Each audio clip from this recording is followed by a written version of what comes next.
मिल करके हम लोग काम करेंगे, मिल करके लोगों की सेवा करेंगे, ये भावना बढ़ती चली जा रही है।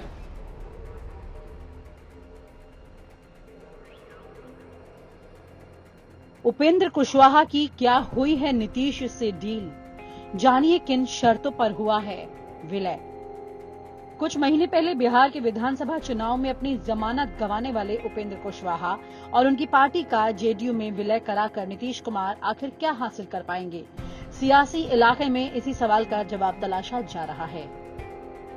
आखिरकार नीतीश बाबू किसे और क्या समझाना चाहते हैं, आरजेडी को या अपनी सहयोगी पार्टी बीजेपी को?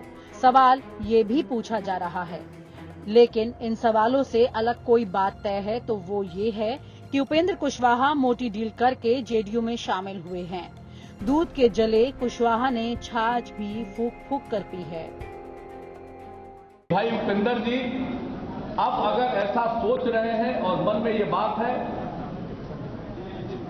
कि जो उन्होंने पार्टी बनाई है उस पार्टी को अब जनता दल यू के साथ कर लें और मिल करके हम लोग काम करेंगे, मिल करके लोगों की सेवा करेंगे, ये भावना बढ़ती चली जा रही है। इसको लेकर के मैं आपको बता देना चाहता हूं कि अपने पार्टी में जिन लोगों को मालूम होता था सब लोग बड़ा खुश होते थे और हमको भी अच्छा लग रहा था। और उस मीटिंग में करने के बाद ये निर्णय हुआ कि रालोसपा का मर्जर विलय जनता दल यू के साथ होगा। ये कोई मामूली बात नहीं है, बहुत ही प्रसन्नता की बात है। उसी इच्छा का पालन करते हुए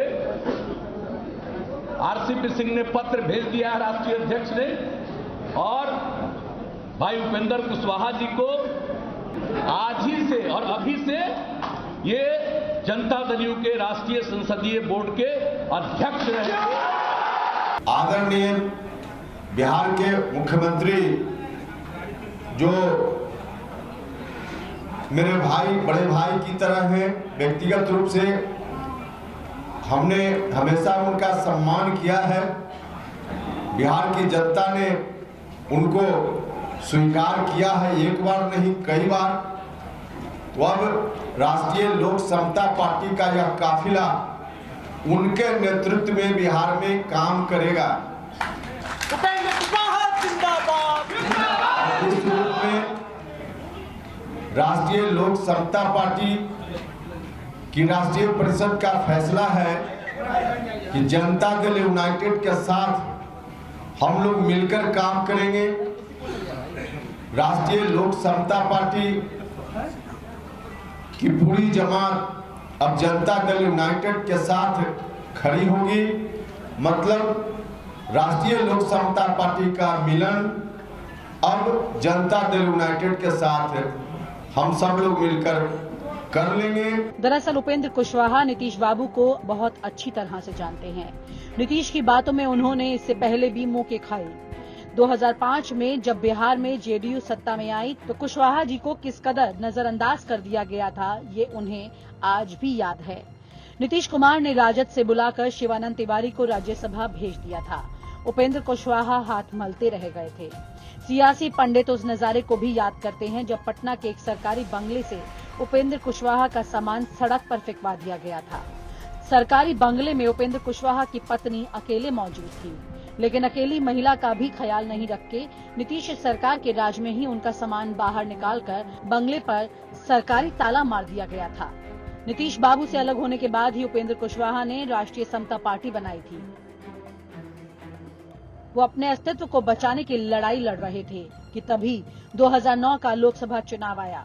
उपेंद्र कुशवाहा के जाने के बाद नीतीश कुमार ने नागमणि को अपनी सरकार और पार्टी में कुशवाहा जाति के चेहरे के तौर पर प्रस्तुत भी कर लिया था। 2009 के लोकसभा चुनाव में नागमणि को टिकट न मिलने के कारण नागमणि जी ने पार्टी और राजनीति दोनों छोड़ दी। 2009 में नागमणि जी के चले जाने के बाद नीतीश कुमार जी को अब ये चिंता सताने लगी कि पार्टी में कुशवाहा का चेहरा कौन होगा। तब उनके जहन में उपेंद्र कुशवाहा का चेहरा आया। पटना के विधायक क्लब में उपेंद्र कुशवाहा अपनी राष्ट्रीय समता पार्टी की बैठक कर रहे थे। नीतीश कुमार उनकी पार्टी की बैठक में पहुंच गए और मना कर अपने साथ जेडीयू दफ्तर ले आए और फिर से उपेंद्र कुशवाहा जी नीतीश के सेनापति बन गए। इनाम में उन्हें 2010 में राज्यसभा भी भेज दिया गया। सियासी पंडितों का ये भी कहना है कि 2009 में उपेंद्र कुशवाहा को जेडीयू में लाने के समय जो वादे नीतीश कुमार ने किए थे उन्हें भूलने में ज्यादा वक्त नहीं लगेगा। उपेंद्र कुशवाहा खुद कई मौकों पर इस बात का जिक्र कर चुके हैं। उन्होंने कहा था कि उन्हें इस शर्त पर पार्टी में लाया गया था कि उनके समर्थकों को चुनावी टिकट देने के साथ बोर्ड निगम में भी एडजस्ट किया जाएगा। लेकिन जब 2010 का चुनाव आया तो टिकट के बंटवारे में उपेंद्र कुशवाहा के किसी समर्थक की कोई चर्चा नहीं हुई। नाराज उपेंद्र ने नीतीश के खिलाफ जंग का ऐलान कर दिया।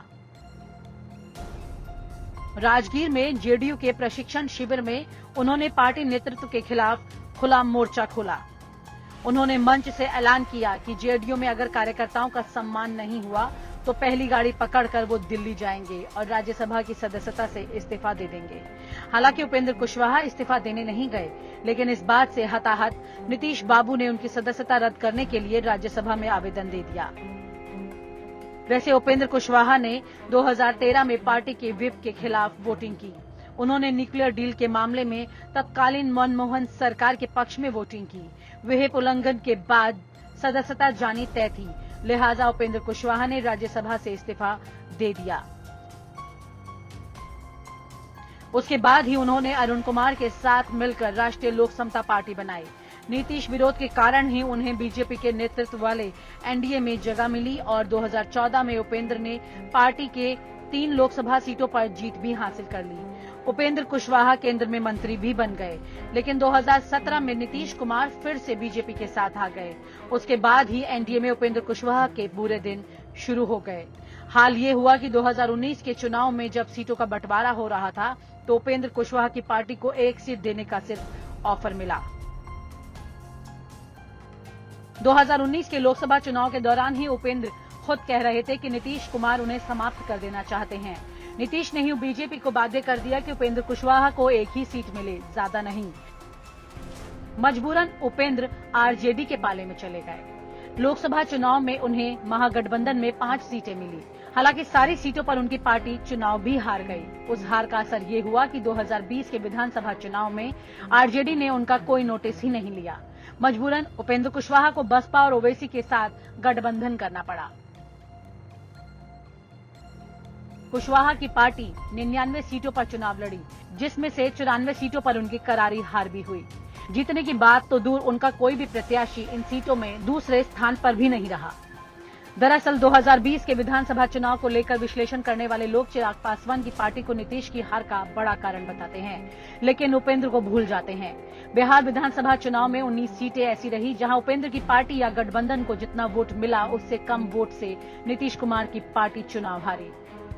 नीतीश और उनके सलाहकार ये मान रहे हैं कि कुशवाहा के गठबंधन ने जितने वोट काटे वे ज्यादातर कुशवाहा वोट थे।